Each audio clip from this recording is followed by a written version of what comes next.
Já vi o Castelo Infinito e definitivamente foi uma experiência marcante por vários motivos. Esses chamados filmes que têm feito com Kimetsu ultimamente, como vocês já sabem, na verdade são apenas alguns episódios novos que o público ainda não viu, colados juntos. Isso não é algo novo, já vem sendo feito há muito tempo na indústria. Mas vamos dizer que Kimetsu foi a obra que popularizou isso ainda mais. Lembre-se, esse mangá está entre os mais vendidos da história. Como sempre digo, não entendo totalmente, pois embora Kimetsu seja ok e tenha pontos bons, como veremos, não vejo nada grandioso nele. Não viemos criticar Kimetsu hoje, pois é uma obra honesta que entrega o que promete sem vender ilusões. Ou tenta te enganar fingindo ser algo que não é, o que também é um fator que ajudou a obra a chegar onde está. Trama simples e bonita, personagens fofos e bem desenhados, alguns apenas figurantes, lutas boas, inimigos variados e humor leve. Enfim, vamos dizer que o que Kimetsu faz muito bem. Fui assistir a este filme sem nenhuma expectativa, sério, zero absoluto.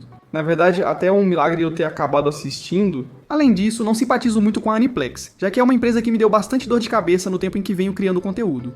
O Trem Infinito não me agradou muito, achei divertido, e como sempre nessa obra, é um espetáculo visual. Claro, mas não me conectei profundamente com o personagem que deveria, o Pilar Rengoku. Fora as brincadeiras ou piadas que eu possa fazer com o personagem, a verdade é que eu realmente acho que ele é um bom personagem.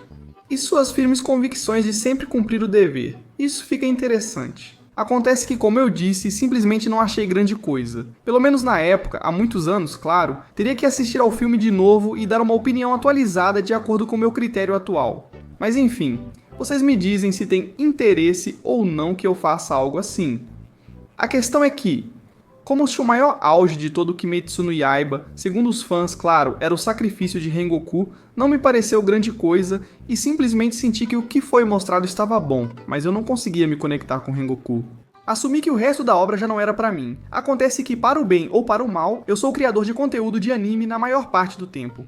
Portanto, eu não posso ou não devo fugir de produtos relacionados que estão em alta ou que são muito aclamados.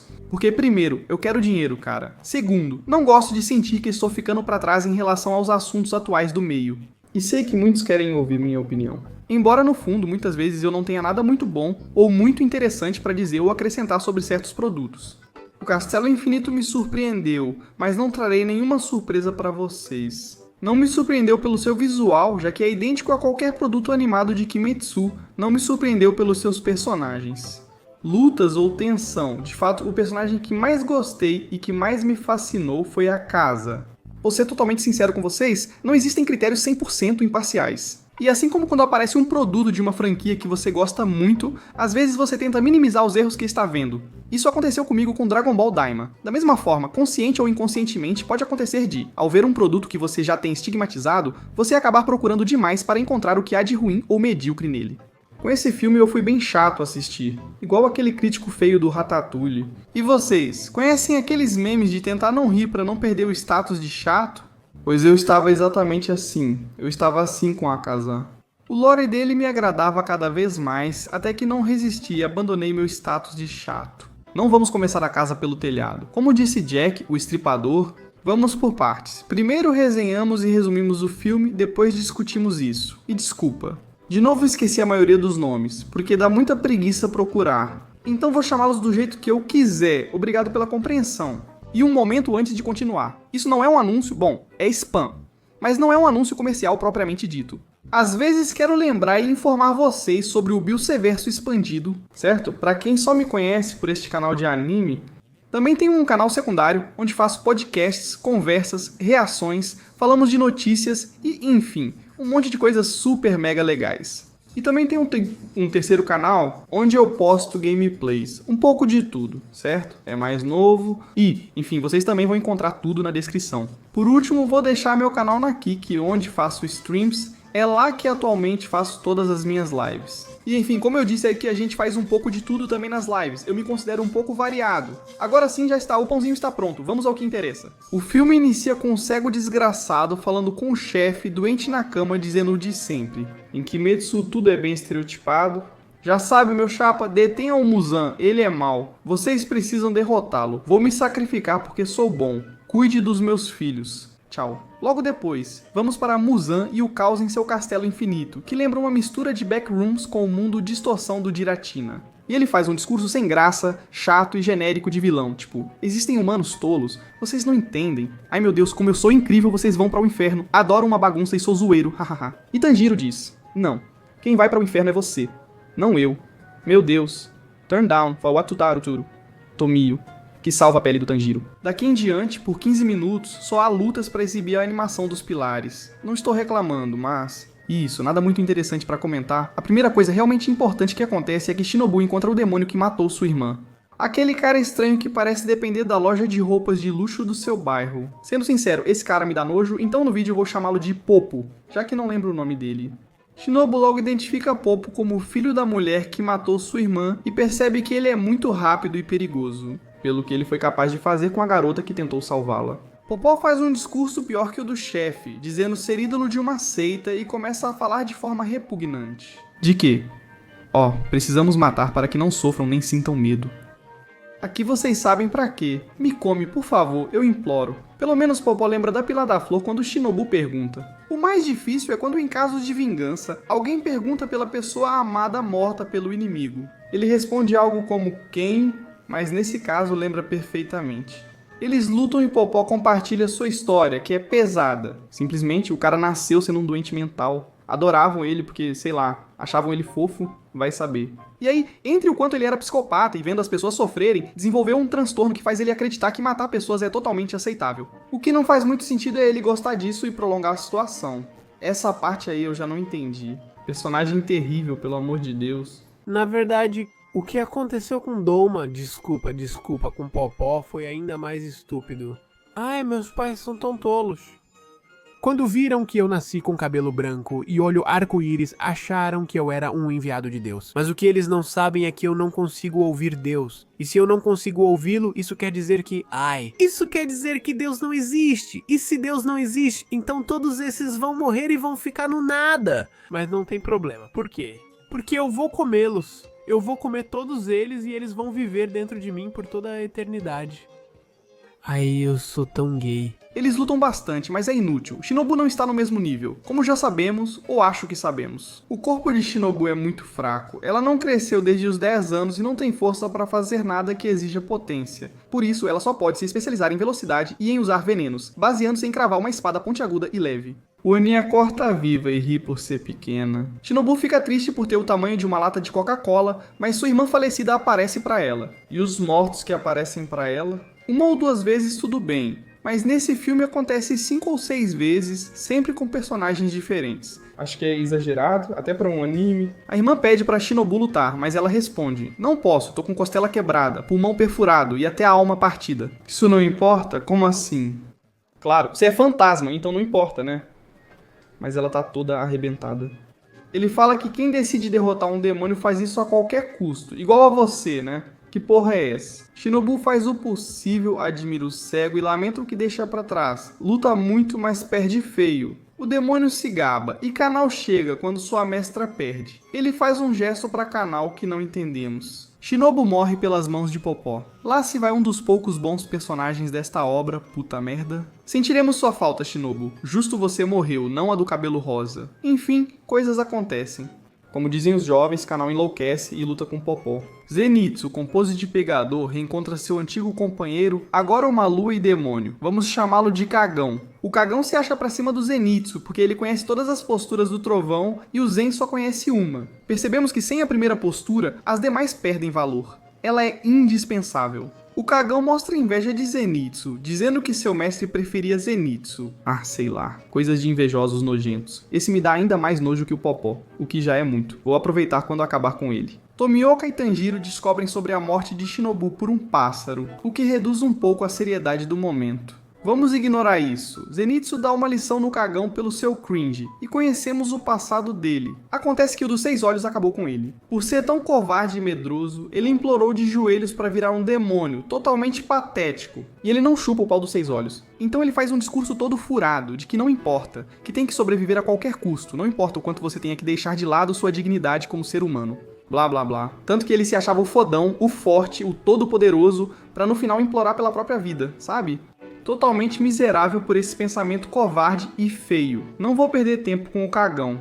Foi pedir leite ao demônio dos olhos. Ainda se acha diante do Zenitsu. Que nojo, é nefasto. O invejoso luta bem contra Zenitsu, que parece superá-lo, mas depois é lançado no vazio. E lembrando que mesmo odiando o cagão, sempre o respeitou e queria ser seu sucessor. Para estarem complementados em relação às posturas, Zenitsu, bem dotado de 47 centímetros, tira uma nova postura da manga e decapita esse filho da puta. Mesmo decapitado, o fracassado ainda se gabava de que Zenitsu morreria na queda. Mas então surge o Duende da Tamayo, que vou chamar de Duende. Ele devora o cagão, mostrando o quanto ele é miserável, patético e escroto. Enquanto isso, ele se desintegra como cocô na descarga. Adeus Chainsaw Man, parte 2. Deus, que morte mais satisfatória, porra. Melhorou meu dia, juro pra você. Aqui tem um momento super emocionante em que aparece de novo outro morto, nesse caso o mestre dele. E ele agradece por tudo e diz que tem orgulho dele. Uma cena muito fofa. Me fez chorar, admito.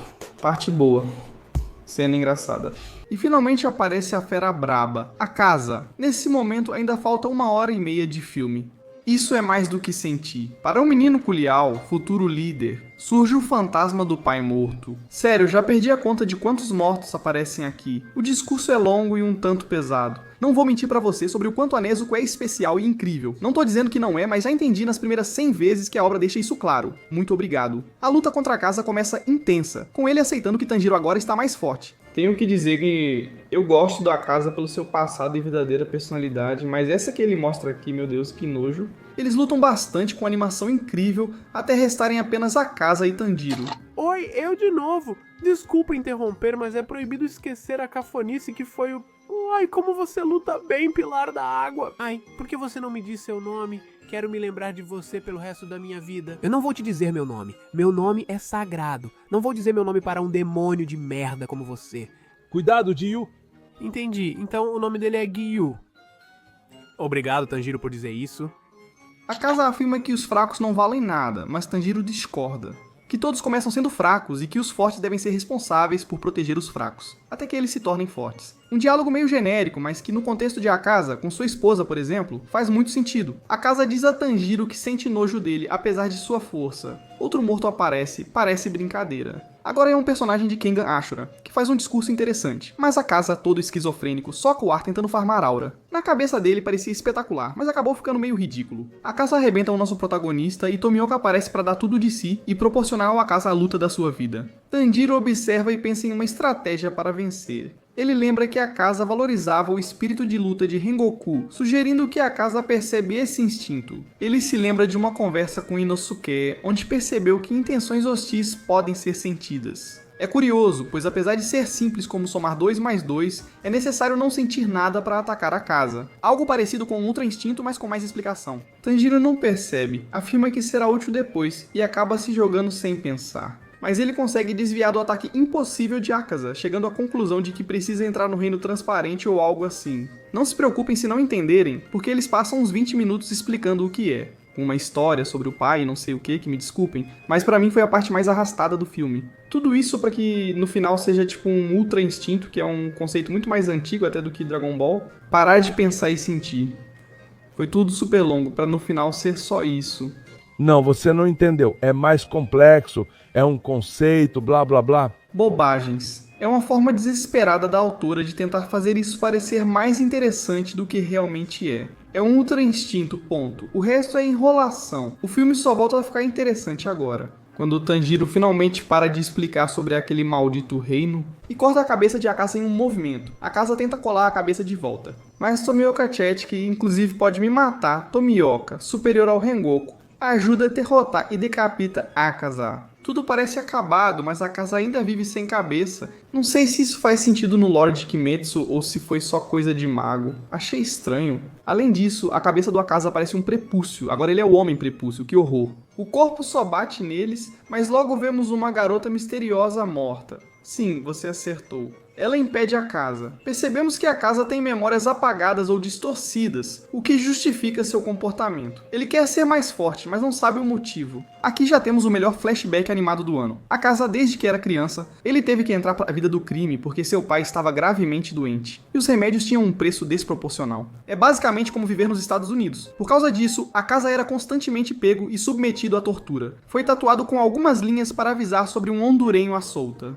Para a casa, isso não importava, pois suportaria tudo para cuidar do pai. Ela nasceu para cuidar. Apenas seu pai percebia isso, e cansado de se sentir um peso e causar dor ao filho, decide tirar a própria vida, para que a casa, em teoria, não sofra mais. Mas antes deixando claro o tipo de pessoa que quer que ele seja. Isso é muito difícil para a casa, que não queria que isso acontecesse. Por mais difícil que fosse, ele queria estar com seu pai, mesmo que tivesse que cuidar dele constantemente para o resto da vida e ser torturado. Ele queria estar com seu querido pai. Mas quando alguém está doente, vê a si mesmo de uma maneira muito diferente. A casa desconta sua raiva nas pessoas do bairro e um misterioso papu karateka aparece e o acalma na porrada. Ele o leva para seu dojo, pois a casa já não tinha mais nada para ficar lá. E então esse karateka lhe oferece, ou melhor, quase o obriga, a aceitar um acordo de trabalho. A casa, que não tem as melhores opções, aceita. O acordo é que ele aceita a casa como aprendiz e, em troca, a casa cuida de sua filha doente. Dizem que a mãe dela morreu de exaustão, afogada no rio enquanto cuidava dela. Algo que desde o começo parece falso e sem sentido. O dojo foi herdado pelo karateka de um senhor rico que o admirava. Rivais tentavam tomar o local, mas não conseguiam, pois o karateka os derrotava. Também não mantinham alunos, já que todo novo aluno acabava indo embora. Por causa de problemas com esse pessoal, só a casa conseguia aguentar tudo isso, e foi assim. A casa não era só um lutador excelente, mas melhor do que lutador, era cuidador. Cuidou da garota de uma forma tão precisa, cortês, atenciosa, amorosa e meticulosa, que obviamente começou a surgir algo entre eles. O tempo cuidando do pai lhe deu habilidades para cuidar de doentes, mas era o seu coração que realmente amava fazer isso. A mentalidade de Akaza é clara: enquanto estivermos vivos e juntos, poderemos fazer tudo o que quisermos. Não importa se é agora, amanhã ou daqui a 20 anos, o importante é estarmos juntos e vivos. Para quem significamos algo. A casa diz que os doentes sempre pedem desculpas, mas não deveriam, já que sofrem e não têm culpa. Pessoas doentes não conseguem evitar o mal-estar, incômodos e problemas. Sempre vão tender a pensar que, se não estivessem aqui, na verdade, tudo seria melhor para os outros. Graças à casa, o coração da menina foi curado. Ele não entendia por que ela chorava tanto, mas indiretamente curava seu corpo e alma. Chegou o dia em que a garota foi curada. Eles assistiram aos fogos de artifício prometidos por Akaza. Quando ela não tinha esperanças para o ano seguinte, Akaza nunca duvidou. Porque o importante é que agora eles estão juntos, e é preciso lutar para manter isso assim. Algo que a mãe dela não conseguiu suportar, já que foi revelado que ela se suicidou por não aguentar ver a filha daquele jeito, morrendo. A casa foi quem mudou tudo isso na cabeça dela e a fez parar de se sentir um lixo. Ela pediu a casa em casamento, algo que o deixou o homem mais feliz do mundo. Também teve a aprovação do pai, obviamente. Ou seja, quem melhor que a casa para sua filha? Tudo isso quando ele tinha 18 e ela 16 anos. Já estavam noivos e prestes a se casar. A desgraça abalou novamente a vida dessas pessoas. Os outros covardes e gananciosos envenenaram o poço sabendo que não podiam derrotar a casa e seu mestre. O mestre de Akaza e sua esposa morreram. A casa, possuído por uma ira infinita, foi e tirou a vida de dezenas de pessoas, esmagando-as como moscas. A casa foi transformado em demônio. Suas memórias se perderam e foram alteradas. Voltamos à luta. A casa, após mostrar seu ódio pelos fracos e covardes, percebe que precisa enfrentar e deter a si mesmo. A casa se autodestrói em um ataque final, mas ainda assim não consegue morrer. Literalmente, essa luta foi um contra 3. A casa contratou Mioka, Tanjiro e a casa, e nem assim conseguiram vencê-lo. A casa tenta impedir sua regeneração, mas não consegue e acaba conversando com familiares falecidos. E desculpa, não consigo fazer a piada aqui. Ele pergunta ao seu pai se ele já está bem, e ele diz que sim, e agradece por tudo. A casa pede desculpas por não ter vivido a vida honesta que prometeu. E então fazem uma transição perfeita com seu outro pai, o karateka, que diz que tudo isso já não importa, mas que não podem levá-lo com eles. Muzan aparece e o repreende por supostamente tê-lo enganado, quase retomando o controle. Mas então sua esposa aparece, agradecendo por tudo de novo, e diz que já é o suficiente e que já está na hora de parar. A casa recupera sua humanidade e sua esposa fica feliz por ele finalmente ter conseguido se lembrar deles. Seus familiares lhe dão as boas-vindas de volta para casa. Todos eles... Meu Deus, estou em lágrimas escrevendo isso. Não pode ser. Estou... Deus... Quanto mais velho eu fico, mais sentimental eu me torno. Puta merda. Não dá. Isso me deixa sensível. Que droga. A casa parte e, com imagens, mostra-se que foi ao inferno, onde escolheu a companhia da esposa. Pelo resto da eternidade. Deus, já cansei do filme. Desliguem tudo, me perdoe a casa.